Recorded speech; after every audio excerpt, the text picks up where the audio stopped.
गुरु प्यारी संगत जी, जय गुरु जी। परमपिता परमेश्वर गुरु जी महाराज के श्री चरणों में कोटि कोटि प्रणाम करते हुए आज के 7 PM रिटर्न सत्संग की शुरुआत करते हैं संगत जी।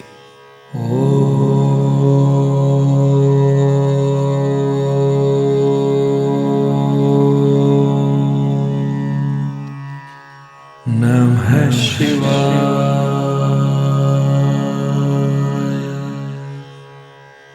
शिव जी सदा सहाय।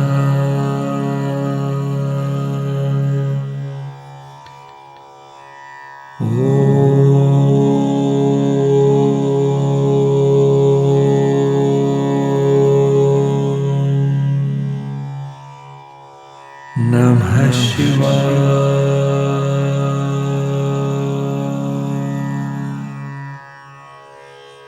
गुरु जी सदा सहाय। जय गुरु जी महाराज। अनंतम अनंतम शुक्राना गुरु जी महाराज। गुरु प्यारी संगत जी, जैसा कि आप सभी संगत परिवार जानते ही हैं, आप सभी संगत परिवार के रिटर्न सत्संग का पाठ करने के पूर्व सुनते हैं गुरु जी महाराज के पावन ग्रंथ दिव्य आभा से दिव्य सत्संग। गुरु जी से मिलने से पूर्व मैं अत्यंत हठीली और अड़ियल थी। मैं किसी की बात नहीं सुनती थी, किंतु कुछ दुर्भाग्यपूर्ण घटनाओं ने मेरा उत्साह प्रायः समाप्त कर दिया था। किसी ने मृत व्यक्ति की अस्थियों को चूर्ण कर मेरे भोजन में मिलाकर मुझे खिला दिया था। यह अत्यंत शक्तिशाली काला जादू था, जिससे मैं मौत की कागार पर पहुंच गई थी। वह 1984 की घटना है और उस समय से मुझे शैया पर रहना पड़ रहा था। मैं बैठ या चल फिर नहीं सकती थी और कुछ भी पचा नहीं पाती थी। मैं संतों, तांत्रिकों, फकीरों और पंडितों के पास गई, लेकिन किसी ने भी मेरी सहायता नहीं करी। उन्होंने कहा कि मेरी मृत्यु निश्चित है। यदि कोई मेरी सहायता करेगा तो कर्मों के आदान प्रदान के कारण उसकी मृत्यु होने की संभावना है। 1 दशक तक मैं कष्ट सहन करती रही। फिर एक कनाडा निवासी लूना, जिसे मैं जानती थी, उसने गुरुजी के पास जाने की सलाह दी। लूना प्रसिद्ध अभिनेता और निर्देशक स्वर्गीय हरपाल सिंह जी की पुत्री थी। उसने कहा कि यदि मुझ में आस्था हुई तो वह सहायता कर सकते हैं। अक्टूबर 1996 में जब उसने मुझे यह बताया तो वह अपनी ससुराल में थी। मैं उसके माता पिता, जो गुरुजी के दर्शन हेतु पटियाला से पंचकुला आए थे, उनके साथ उनके मंदिर में पहुंची। जब हम अपनी गाड़ी खड़ी कर रहे थे, गुरुजी संगत हाल से निकलकर बाहर आए। हम सब ने उनके कमल चरणों को स्पर्श किया। लूना ने मेरा परिचय देना आरंभ किया था कि उन्होंने मेरे नाम से संबोधित करके कहा कि मेरे साथ बहुत दुराचार हुए हैं। मुझे लगा कि वह सर्वज्ञाता हैं। गुरुजी ने मुझे अपने आसन के दाहिनी ओर बैठाया और वह मेरा मस्तक देखते रहे, मानो मेरे भूत, वर्तमान और भविष्य के कर्मों को देख रहे हों। उन्होंने हमारी ओर घूरने वालों की अवहेलना करी। देखने में मैं विभत्स लग रही थी। मेरा शरीर और मुख सूजे हुए थे और मेरी आंखें बंद सी थी। 1 घंटे उनके पास बैठकर मुझे अपने चारों ओर दिव्य वातावरण का आभास हुआ। 10 वर्ष के पश्चात मुझे आंतरिक शांति का आभास हो रहा था। फिर उन्होंने मुझे लंगर करने के लिए कहा। उस समय मैं उसकी गुणवत्ता से अपरिचित थी। मैंने लंगर स्थान से बाहर निकलने का प्रयास किया। मैंने सोचा कि मैं बिना मूल्य का भोजन कैसे कर सकती हूँ, परंतु गुरुजी को मना करना संभव नहीं था।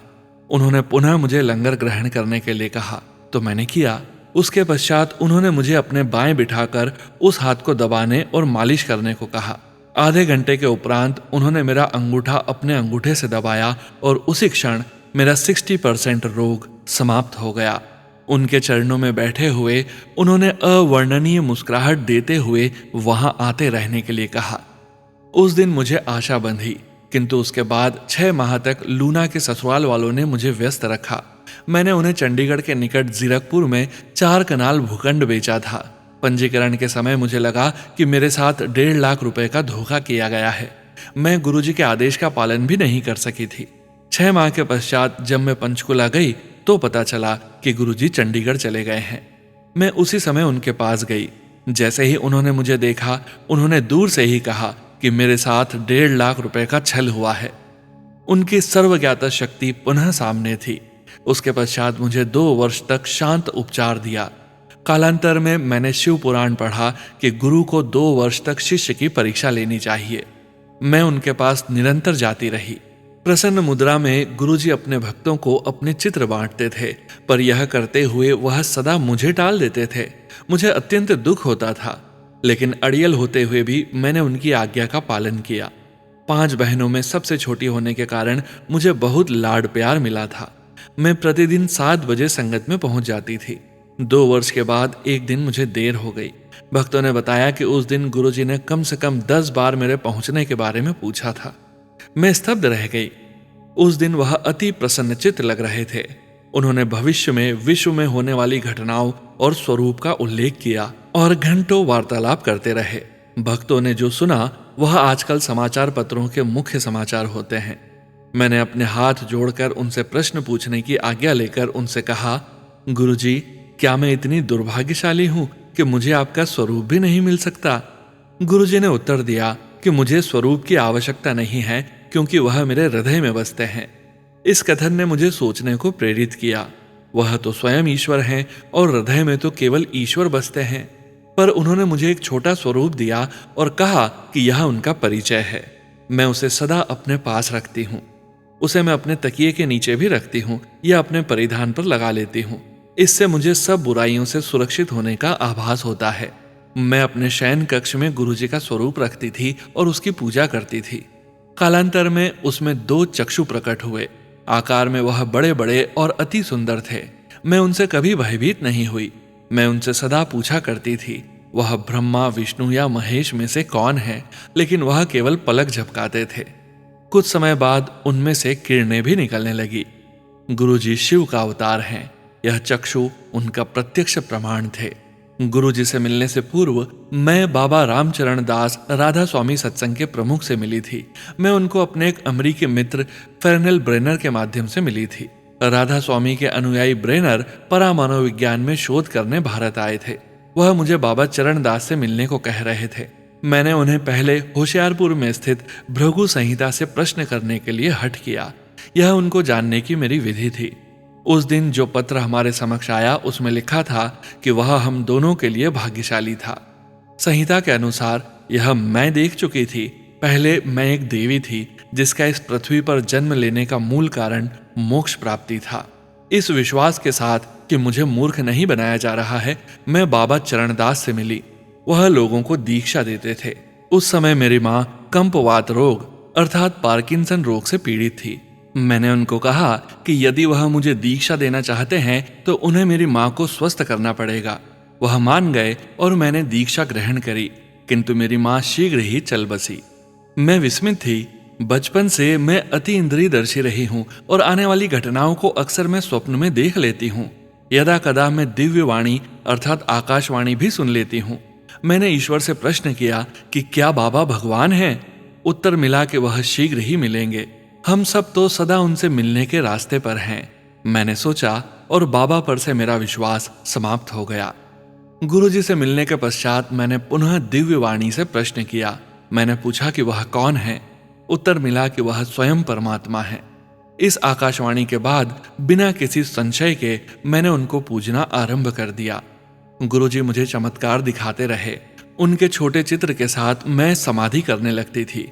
चित्र की आंखें पलक झपकने लगती थी और मस्तक में से किरणें निकलने लगती थी। मैं अपने अंतरस्थ को मुड़ी और मैंने ईश्वर से प्रार्थना करते हुए पूछा कि मेरे जीवन का ध्येय क्या है। प्रार्थना करने के पश्चात जब मैं संगत में पहुंची तो गुरुजी अपने आसन पर बैठे हुए थे।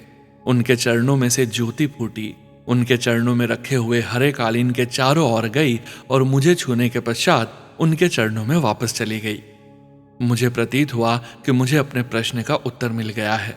वह मेरी तलाश के आदि, मध्य और अंत हैं। हमारा अस्तित्व उनसे प्रारंभ होकर उन्हीं में विलीन हो जाता है। कलयुग में ईश्वर अच्छी आत्माओं का उद्धार करने मानव रूप में प्रकट होते हैं। वह आ गए हैं।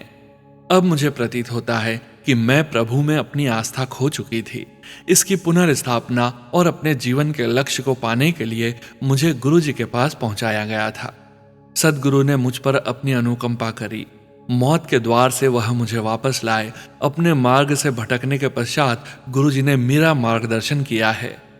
मोक्ष केवल मनुष्य रूप में पृथ्वी पर ही मिलता है। स्वर्ग में मनुष्य अपने सुकर्मों का फल भोगता है। मोक्ष केवल गुरु के आशीर्वाद से ही संभव है। संस्कृत की एक सूक्ति मोक्ष मूलम गुरु कृपा है, जिसका अर्थ है कि गुरु कृपा के बिना मोक्ष संभव नहीं है। जब साहिब में भी गुरु नानक जी कहते हैं, जा 100 चंद उगे सूरज चढ़े 1000, ऐते चरण होंदे गुरु बिन घोर अंधियार। अर्थात 100 चंद्रमा और सहस्त्र सूर्यों का प्रकाश होते हुए भी गुरु कृपा के बिना गुप्त अंधेरा ही रहता है। मुझे अनेक जपों का ज्ञान हुआ है। उनमें अमर संजीवनी मंत्र भी है, जिससे मृत को पुनर्जीवित कर सकते हैं। उसमें शिव का आवाहन करते हुए कहते हैं, हे प्रभु, हे शिव, आपका नाम आशा पूर्ति करने वाले वृक्ष के समान है। यह मंत्र करने के उपरांत मैंने उसे वास्तव में देखा। प्रातः 3:30 बजे मेरे घर में गुरुजी प्रकट हुए और मुझे एक गगनचुंबी वृक्ष दिखाया, जिसके तने में किरणों का सर्प लिपटा हुआ था। गुरुजी ने एक सैद्धांतिक विचारधारा को प्रत्यक्ष रूप में दृष्टिगोचर करा दिया था। जब मेरे ऊपर काला जादू हुआ था, मेरी त्वचा का रंग काला हो गया था। गुरुजी के पास 2 वर्ष तक जाने के उपरांत एक दिन लूना के पिता ने मुझे गुरुजी के पास बुलाया और उनके सम्मुख बैठने को कहा। गुरुजी ने तुरंत मेरे रंग पर टिप्पणी करी। मैंने उत्तर दिया कि यदि ईश्वर ने मुझे ऐसा बना दिया है तो मैं क्या कर सकती हूँ। वह बोले कि यदि ईश्वर ने मुझे ऐसा रंग दिया है तो वह मेरा रंग साफ कर देंगे। फिर उन्होंने मुझे चाय प्रसाद लेने के लिए कहा। शनैः शनैः उनके आशीर्वाद से मेरा रंग साफ होता गया। एक दिन उन्होंने मुझे अपने पास बिठाया। कुछ समय पूर्व ही मैं इंग्लैंड से वापस आई थी और अपने साथ त्वचा साफ करने वाली अनेक महंगी क्रीमें लेकर आई थी। गुरुजी ने उन्हें घर से लाने के लिए कहा। उस समय रात्रि के 12:30 बज रहे थे। मैंने उन्हें बताया कि इस समय जाने से मेरे पड़ोसी मुझे तंग करेंगे। उन्होंने कहा कि वह मेरे साथ हैं और मुझे चिंता करने की आवश्यकता नहीं है। मैं घर से सब क्रीमें लेकर आई और उनके निर्देशानुसार उनके चरणों में लगाने लगी। मेरे ऐसा करते हुए उन्होंने एक अन्य महिला भक्त को कहा कि देखो, इसका हृदय कितना विशाल है, यह पूरी क्रीमें लेकर आ गई है। उनके पैरों में वह लगाने के पश्चात मुझे आभास हुआ कि मेरे पैरों की पीड़ा, जिससे मैं कई वर्षों से प्रभावित थी, समाप्त हो गई है। मुझे अपने चंडीगढ़ निवास में अकेले रहने के कारण सदा चिंता सताती रहती थी। एक बार मैं गुरुजी के यहाँ से रात्रि 1:30 बजे वापस जा रही थी। अपने यहाँ पहुंचकर दूसरी मंजिल पर स्थित अपने घर में प्रवेश करने के लिए मैं सीढ़ियां चढ़ रही थी कि मुझे गुरुजी की सुगंध मिली।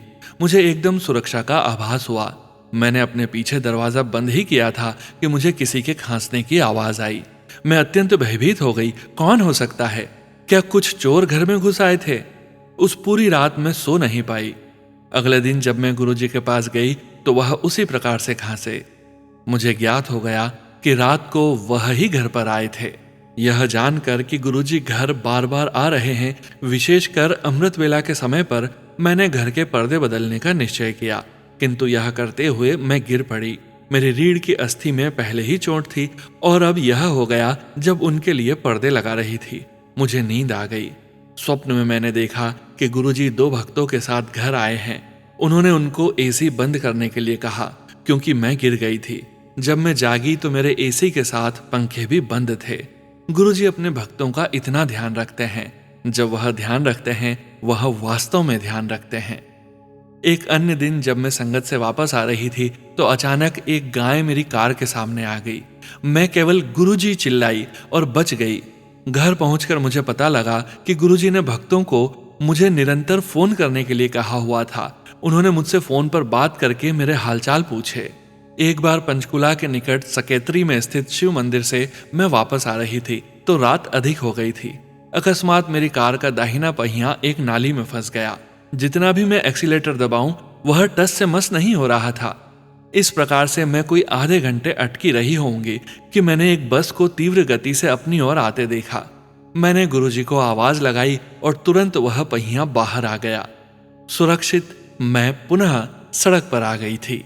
गुरुजी न केवल मेरी भौतिक अपितु भावनाओं का भी विशेष ध्यान रखते हैं। चंडीगढ़ में मैं एक शारीरिक शिक्षा महाविद्यालय में पढ़ाती थी।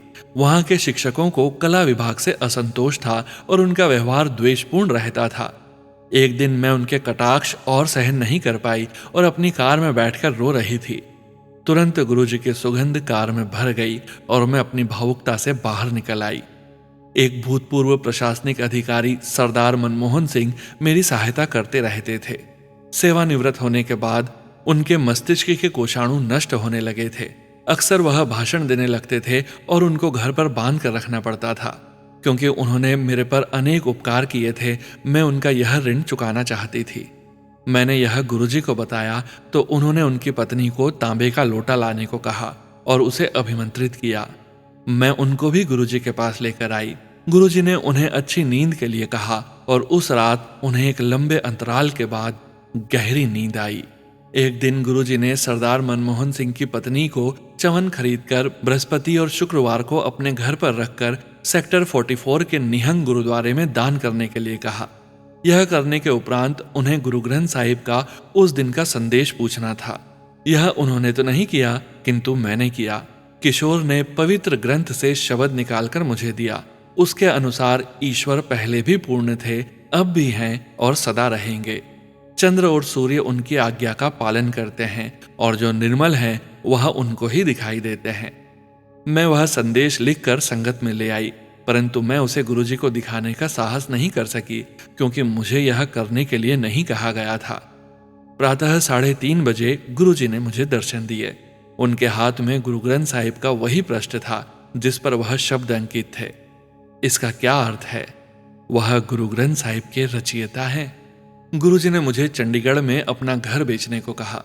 मैंने उसे बेच तो दिया, किंतु मुझे चंडीगढ़ में रहने के लिए कोई और स्थान नहीं मिला।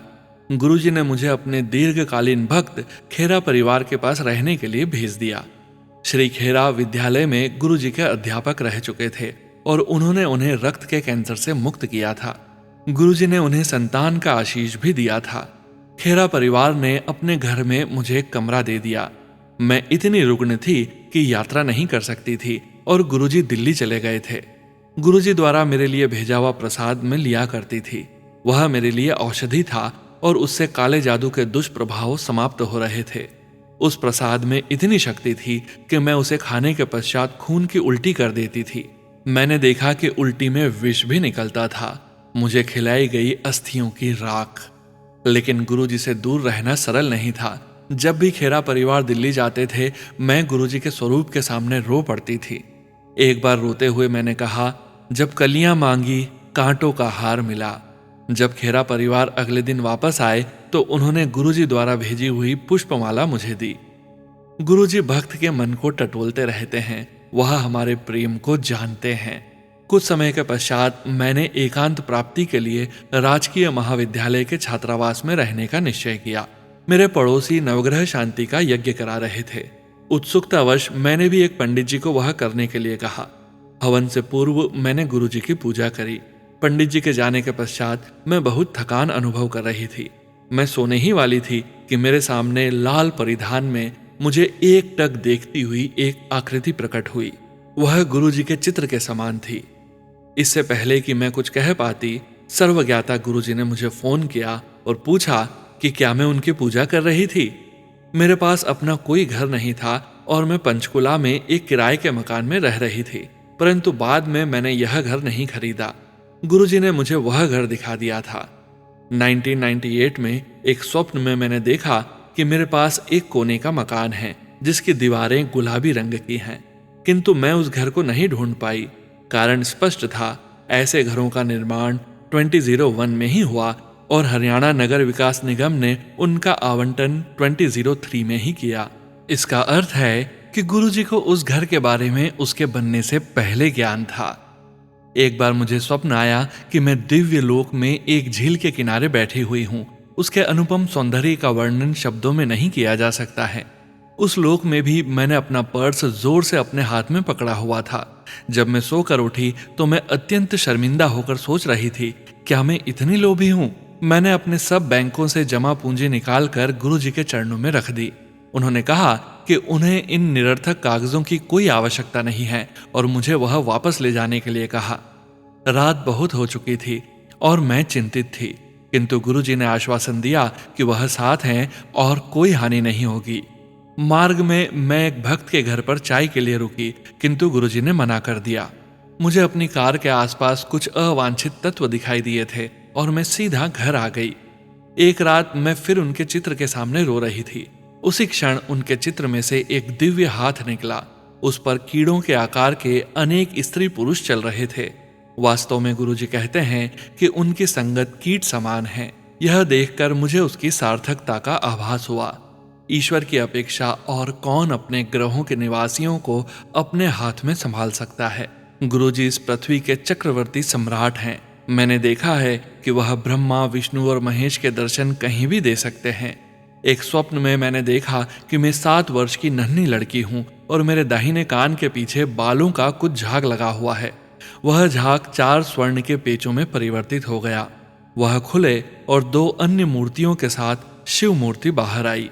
एक दिव्य ध्वनि ने इनको त्रिदेव होने की घोषणा करी और मुझे पता चल गया कि मेरे गुरु सब देवों के देव हैं। वह स्वयं परमात्मा है। एक बार चंडीगढ़ में देर रात्रि में गुरुजी ने अपने एक भक्त नवराज को सोने के लिए डांटा। नवराज को अपनी आंख खोलकर रखने में दिक्कत हो रही थी, अतः गुरुजी ने उसको बार बार डांटा और सोने से रोका। घर पहुंचकर मैंने स्वप्न देखा कि गुरुजी आसन पर बैठे हुए थे और संगत के स्वर्गवासी सदस्य, मेरी माँ भी उनमें थी, उनके सम्मुख बैठे हुए हैं। यह गुरुजी की परलोक में संगत थी। मैंने नवजात को संगत के लिए दूध की बाल्टी पकड़े हुए देखा। मैंने निष्कर्ष निकाला कि यदि नवराज उस रात सो जाता तो उसकी मौत निश्चित थी। सदगुरु के डांटने में अर्थ छिपा हुआ होता है। अपने को समर्थ पाकर मैं एक बार शिवरात्रि के अवसर पर दिल्ली आई तो उन्होंने मुझे डांटा। क्रोधित होकर उन्होंने जोर से मुझे वापस जाने के लिए कहा। बिना प्रसाद या लंगर ग्रहण किए मैं तुरंत वापस चली गई। मैं उनके चित्र के सामने दिल खोल कर रोई। मैंने कहा कि मैं अपने शिष्यों के साथ भी ऐसा व्यवहार नहीं करती हूँ, पर गुरुजी मेरे भीतर छिपी हुई दुष्प्रवृत्ति मेरे स्वाभिमान को मिटा रहे थे। मैं कवित्री हूँ और एक बार मैंने उन पर 20 छंद लिखे। जब मैंने यह कागज उनको दिया तो उन्होंने वह अपनी जेब में रख लिया और बोले कि मैं उन पर और लिखूंगी।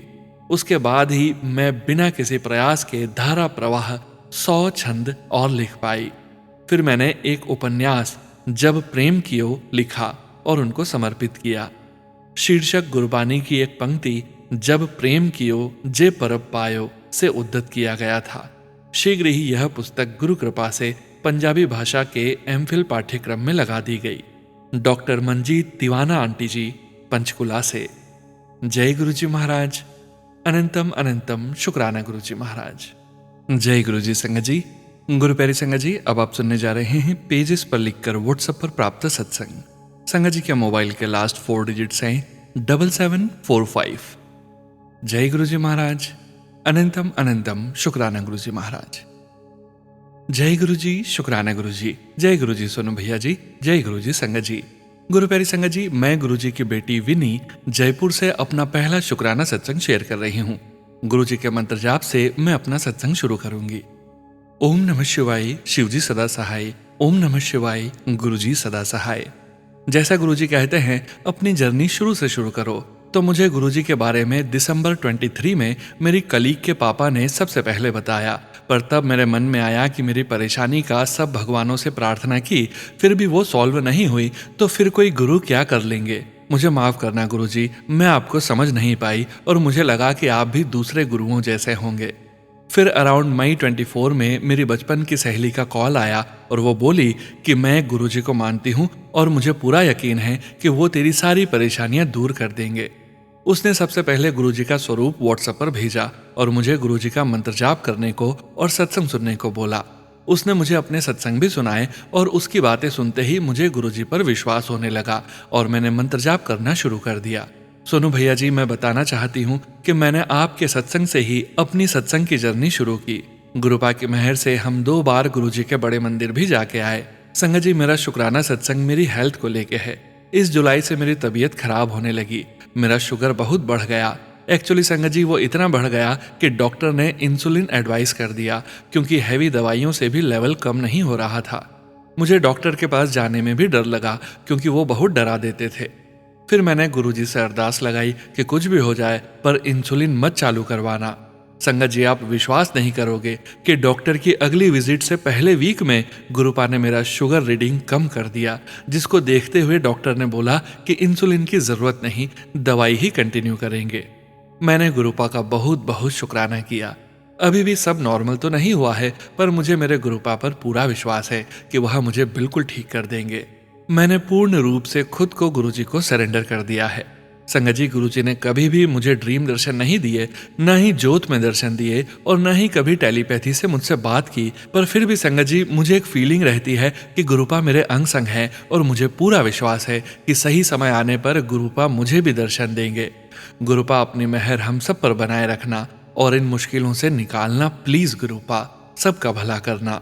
संगत जी, सोनू भैया और गुरुपा, सत्संग लिखने में कुछ भी गलती हुई हो तो प्लीज माफ करना। सोनू भैया जी, एक बात और बताना चाहती हूँ कि मैं हमेशा सोचती थी कि जब भी मैं अपना पहला सत्संग शेयर करूंगी वो आपके प्लेटफॉर्म पर ही भेजूंगी, क्योंकि आपकी स्वीट वॉइस में सत्संग सुनने में एक अलग ही अनुभूति होती है। गुरुजी ब्लेस यू ऑलवेज। इसके साथ ही मैं अपने सत्संग का विराम करती हूँ। जय गुरुजी, शुक्राना गुरुजी, कोटि कोटि शुक्राना गुरुजी। थैंक यू सो मच संगत जी। जय गुरुजी महाराज, शुक्राना गुरुजी महाराज। जय गुरुजी संगत जी। गुरु प्यारी संगत जी, अब आप सुनने जा रहे हैं पीडीएफ फाइल के रूप में व्हाट्सएप पर प्राप्त सत्संग। संगत जी के मोबाइल के लास्ट 4 डिजिट्स हैं 7142। जय गुरुजी महाराज। अनंतम अनंतम शुक्राना गुरुजी महाराज। जय गुरुजी सोनू अंकल, जय गुरुजी संगत जी। मैं शिवानी गाजियाबाद से गुरुजी का शुक्राना सत्संग शेयर कर रही हूँ, लेकिन सबसे पहले मंत्र जाप। ओम नमः शिवाय, शिवजी सदा सहाय। ओम नमः शिवाय, गुरुजी सदा सहाय। गुरुजी, आप हमें कई बार संकेत देते हो, वे संकेत हमें रास्ता दिखाते हैं, लोगों के सच्चे चेहरे दिखाते हैं और उनसे संभल कर रहने या दूर रहने के लिए कहते हैं, और आप उस समय पर परिस्थितियां भी ऐसी बना देते हो कि हमें किसी से कुछ कहने की जरूरत नहीं पड़ती, लेकिन हम उन संकेतों को कोई समस्या या परिस्थिति आने पर ही समझते हैं। संगत जी, हुआ यूं कि लगभग 7-8 दिन पहले मुझे रात में गुरुजी ने नाग रूप में दर्शन दिए, और वह भी क्रोधित रूप में। लेकिन वह क्रोध मेरे लिए नहीं बल्कि कुछ लोगों के लिए था जिनसे गुरुजी मेरा बचाव कर रहे थे, और वह भी मेरे हाथ में लिपटे हुए। उस समय मुझे समझ नहीं आया कि वे चेहरे मुझे स्वप्न में क्यों दिखाई दिए। उसके बाद मुझे अपने जिले की टीम के साथ प्रयागराज जाने का मौका मिला। जो चेहरे गुरुजी ने मुझे स्वप्न में दिखाए थे और जिनसे गुरुजी मेरा बचाव भी कर रहे थे, वे भी उसी टीम का हिस्सा हैं। हम सभी ने नई दिल्ली से साथ में ही ट्रेन का सफर तय किया, और उसी सफर में कुछ ऐसा हुआ जो मुझे बिल्कुल भी अच्छा नहीं लगा, और उन सभी के व्यवहार ने उनका असली चेहरा मेरे सामने ला दिया। मुझे तब भी वह स्वप्न याद नहीं आया जिसमें मुझे गुरुजी ने उनके चेहरे दिखाए थे, लेकिन मैंने 3 दिन के उस सेमिनार में उन सभी से उचित दूरी बनानी शुरू कर दी। काम के सिलसिले में उनसे बात जरूरी होती, लेकिन सीमित रूप में। वापस आते समय भी हमारी साथ में ही सीट थी, लेकिन मैंने अन्य सदस्यों को बोलकर अपनी सीट चेंज यानी अदला बदली कर ली। आज सुबह यानी 11 नवंबर में मैं सोनू अंकल के चैनल पर सत्संग सुन रही थी, और उस सत्संग में एक संगत जी ने स्वप्न में लोगों के चेहरे दिखाने की बात बोली, तो मुझे अपना स्वप्न अचानक से याद आया कि यह तो मेरे साथ भी हुआ था, और उस समय मैं समझ नहीं पाई थी कि गुरुजी मेरा बचाव उन लोगों से क्यों कर रहे थे। शुक्राना शुक्राना शुक्राना शुक्राना शुक्राना शुक्राना शुक्राना शुक्राना मेरे गुरुजी, आपका अनंतम अनंतम शुक्राना, इस ना समझ का बचाव करने का, उसे सही रास्ता दिखाने का और पल पल साथ रहने का।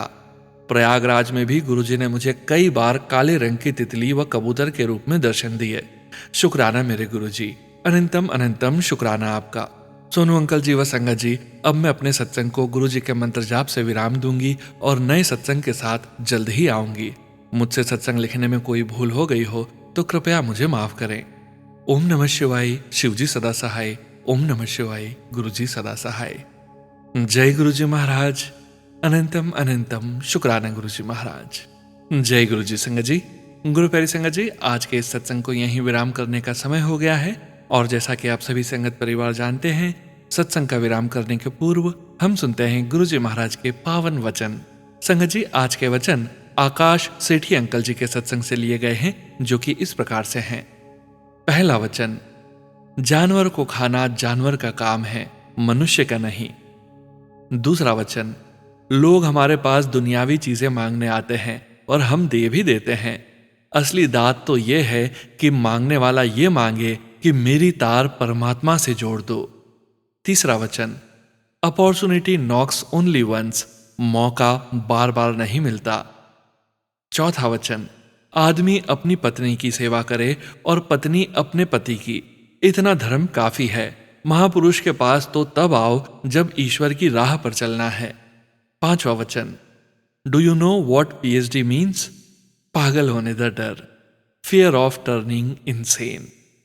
जय गुरु जी महाराज। अनंतम अनंतम शुक्राना गुरु जी महाराज। गुरु प्यारी संगत जी, गुरु जी महाराज के महामंत्र जाप के साथ आज के इस सत्संग का यहीं विराम करेंगे। सत्संग शेयरिंग करने से संबंधित सभी जानकारी वीडियो के डिस्क्रिप्शन में दी गई है।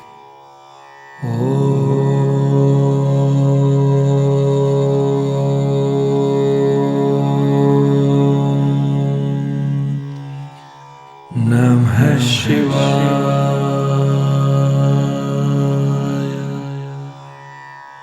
शिव जी सदा सहाय।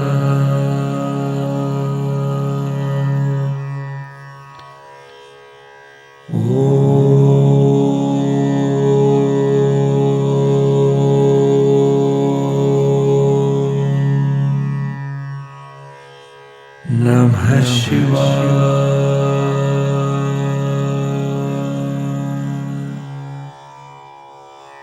गुरु जी सदा सहाय। जय गुरु जी महाराज। अनंतम अनंतम शुक्राना गुरु जी महाराज।